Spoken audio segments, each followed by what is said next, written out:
Hey guys, welcome back to the shop. So today I have my wife's car in here. It's a 2017 Acadia Denali with factory HIDs. And to be honest, these headlights are a little bit underwhelming, I guess. In my personal opinion, it's because GM probably skimped out and put some cheesy Toshiba bulbs in there. So normally when I do a headlight upgrade on most of my other cars, it involves yanking out the stock projector, splitting the case, and then putting a new projector in there. We're going to see if we can get a good result with just bulbs. So I am going to be using a Nightbreaker laser. So probably one of the most popular HID bulbs you can get. I've also heard good things about their new one, the Cool Blue Next Gen. Either way, they're both very good bulbs and they're supposed to be much brighter HIDs. So I'm going to show you how easy it is to replace these bulbs. And then we're going to do a pretty objective camera test to see if we can notice a difference with these bulbs on the camera. So anyway, let's go ahead and get started. All right, with the hood pop, you guys got to bear with me. It's not exactly the easiest place to film, but I'm going to try to get it here and show you. So we're going to start with the driver's side bulb. As you can see, there's a black cap down here. This is where your headlight is stored. I have abnormally large hands, and I can still do this job, so anybody should be able to do it. So the first step is going to be just to take off this cap.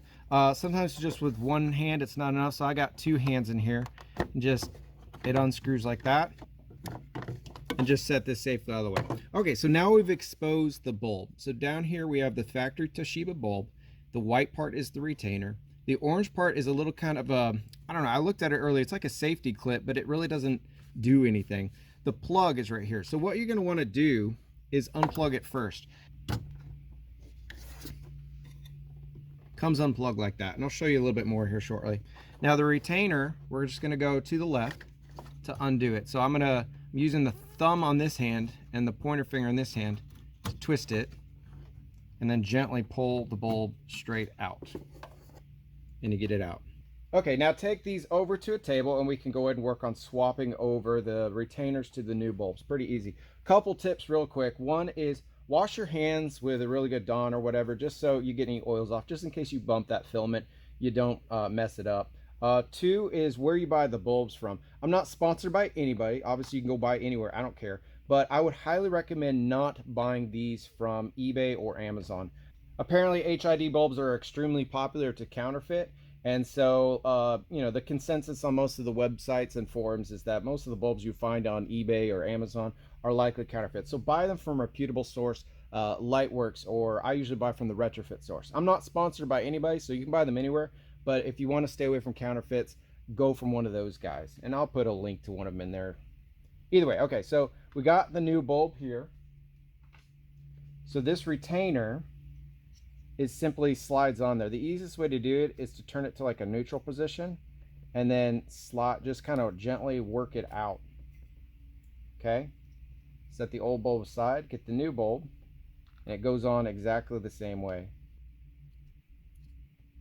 Anyway, it's going to slide all the way down there. You can see it kind of centered. And now it's actually ready to go right back in.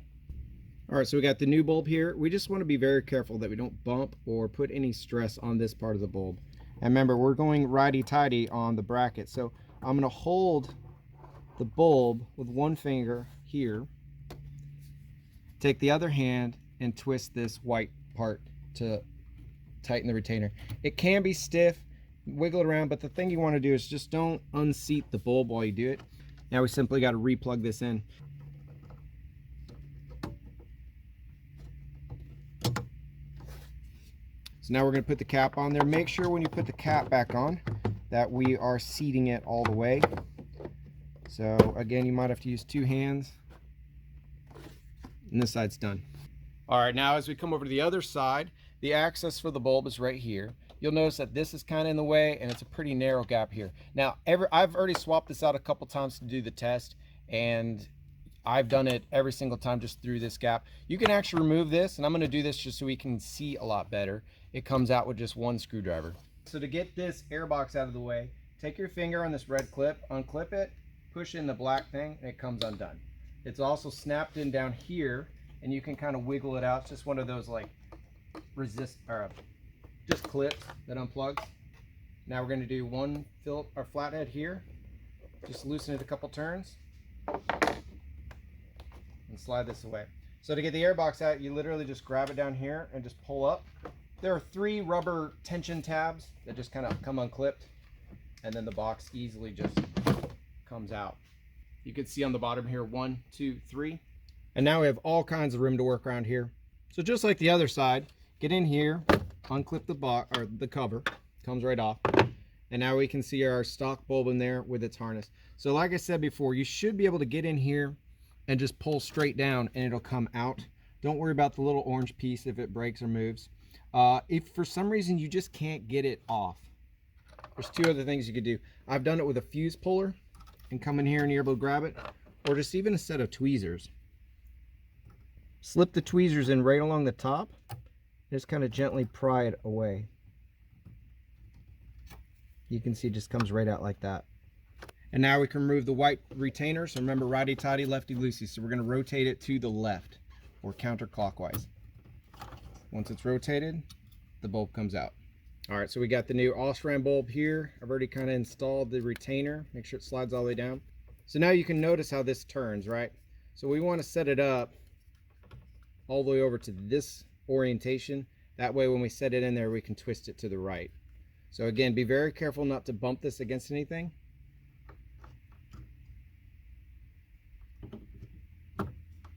And once again, I'm going to hold it in place, and I'm going to use 2 fingers to tighten that.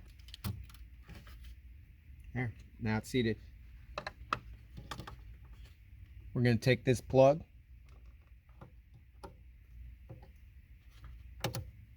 plug it straight in, and then make sure we have these seated all the way. And that's it. We're done. All right, guys, so here is the result. We have the Osrams on the bottom and the factory Toshibas on the top, and there's actually a very noticeable difference between the two. This is shot with the settings locked on a 4K DSLR. This is actually video, not picture. Now, driving down the road, don't be tempted just to stare at the asphalt right in front of the car. Look at the fence down the right side of the road. You'll see that the Osrams just illuminate much further down the road. Again, here driving down this road, the size of the road and the distance is where you get a lot more with the Osrams as compared to the Toshibas. So overall, it's definitely a big increase, and I'm happy with these bulbs. All right, guys, and 2 more things I wanted to talk about. First is the color. That color we all like when we see an oncoming car, that purpley blue color, it doesn't come from the lights. It actually comes from the cut-off line of the projector. So don't go out there and try to buy purple and blue lights. The best ones you can buy are like a white factory 4300K. The second thing I wanted to talk about was HID bulbs are still king. If you want the best light output, the best beam pattern, and the best cutoff line, you're going to have to stay HID bulbs. Don't be tempted to switch over to some LED bulbs. Honestly, the only thing good about them is their marketing. Here on the bottom, you see an HID bulb beam pattern. On the top, here's some examples from the internet of LED bulbs and projectors. They have a horrendous beam pattern. They blind other drivers. They're totally uneven. Just stay away from them, guys. The only time LEDs are good is in factory applications where they use tons of chips. For example, my Mercedes uses 84 LEDs per light to produce their beam pattern, and it is really good. You're not going to get that from some cheesy Amazon bulb with 2 chips on it that you bought. So anyway, guys, thanks for watching, and please hit like and subscribe. I got lots of other good videos coming.